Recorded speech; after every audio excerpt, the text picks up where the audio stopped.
Selamat siang sahabat semua, ketemu dengan saya lagi Dr. Carolin Tirtajasa SPOGK. Ada yang menanyakan tentang promil pada endometriosis ya. Promil pada adenomiosis sih sebetulnya pertanyaannya. Tapi saya bahas sekalian karena adenomiosis adalah bagian dari endometriosis ya. Adenomiosis ini adalah proses endometriosis yang tumbuh di otot rahim. Postingan saya tentang endometriosis itu banyak sekali ya, di IG feed ada, gambar-gambarnya juga lengkap, juga di highlight ya, juga termasuk adenomyosis itu juga sudah ada di highlight untuk gambar-gambarnya, juga di IG feed, juga di IGTV saya ada bahasan khusus tentang endometriosis dan endometriosis peritoneal stadium 1 dan 2 ya. Gejala endometriosis adalah mens yang sakit. Nah, bagaimana dengan pasien-pasien endometriosis yang belum hamil dan mau hamil? Nah, problemnya di situ. Ya, karena penyakit endometriosis ini sekali terkena akan berlangsung dibawa sepanjang usia reproduksi sampai nanti menopause. Ya, penyebabnya sekali lagi tidak diketahui karena multifaktorial dia, interaksi antara faktor hormonal, genetik dan lingkungan. Lingkungan di sini polutan lingkungan ya, bahan-bahan kimiawi, junk food ya, rokok, asap kendaraan bermotor, semprotan pestisida, dan bahan-bahan kimia lain yang terkandung di makanan. Plastik ya yang tidak BPA free, wadah-wadah plastik itu juga termasuk di dalamnya. Nah, jadi pasien dengan endometriosis mengalami dilema sebetulnya karena penyakit ini sangat merusak kondisi organ reproduksi dan juga menurunkan kualitas sel telur serta menurunkan AMH atau cadangan sel telur ya. AMH ini adalah antimuliran hormon sebetulnya yang kita cek kalau untuk mengetahui berapa banyak cadangan sel telur. Nah, pada pasien-pasien endometriosis yang jelas kalau mau hamil segeralah hamil karena penyakit akan jalan terus ya. Penyakit akan growing, dia progresif ya. Yang menjadi masalah kalau belum hamil atau sudah terkena endometriosis saat usia muda, masih remaja. Bahkan keinginan untuk menikah dan hamil pun belum ada. Nah, itu yang menjadi dilema. Jadi sebisa mungkin hidup sehatlah, jauhi bahan-bahan kimia, dan minum beberapa obat. Biasanya yang dikasih adalah progesterone agent yang diberikan untuk menahan progresivitas si endometriosisnya ini. Tapi terlepas dari obat-obatan dan hidup sehat, endometriosis akan jalan terus ya.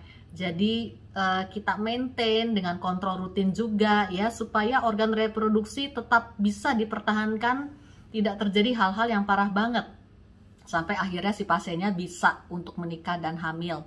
Dan untuk pasien penderita endometriosis, adenomyosis yang sudah menikah ya harus segera hamil ya. Kalau cara alami nggak bisa ya masuk promil dong, inseminasi atau bahkan bayi tabung karena kehamilan harus dikejar ya.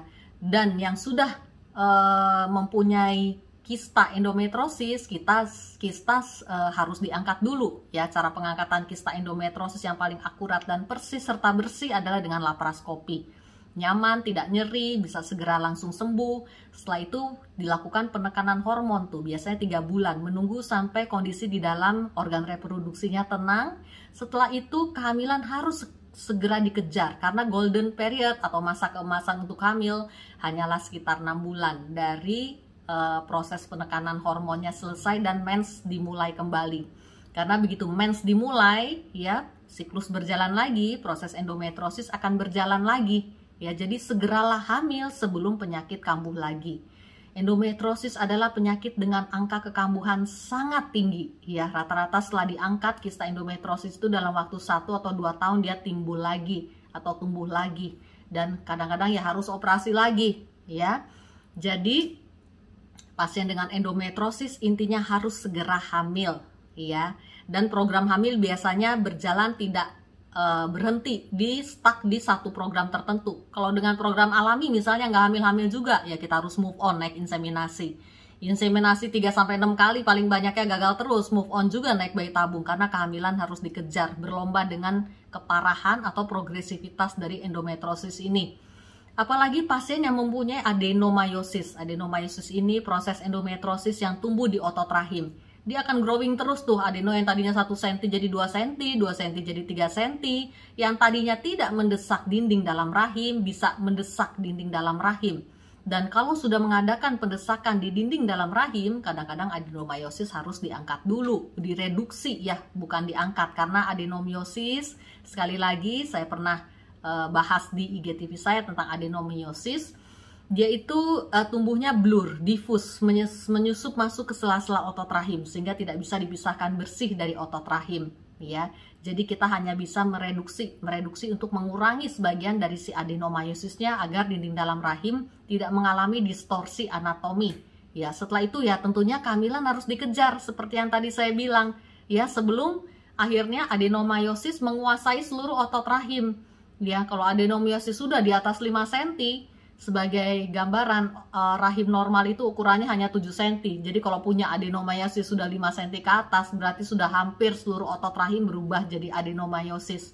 Ya, dilemanya adalah pada kondisi seperti itu, biasanya pasiennya sudah mengalami mens yang banyak, mens yang sakit. Keberadaan endometriosis atau adenomyosis ini sendiri juga menghalangi terjadinya kehamilan. Dan operasi yang hanya mereduksi adenomyosisnya saja sudah bisa dipastikan dalam waktu 1 atau 2 tahun adeno akan kembali tumbuh dan membesar, ya. Sebetulnya akhir cerita dari adenomyosis itu hanyalah operasi angkat rahim baru tuntas, ya. Jadi pada pasien-pasien yang fungsi fertilitas sudah tidak bisa diharapkan lagi atau sudah punya anak cukup, ya, mempunyai adenomyosis yang sudah menimbulkan mens banyak dan nyeri, ukurannya juga sudah besar, biasanya operasi definitif, ya, yang tuntas hanyalah operasi angkat rahim.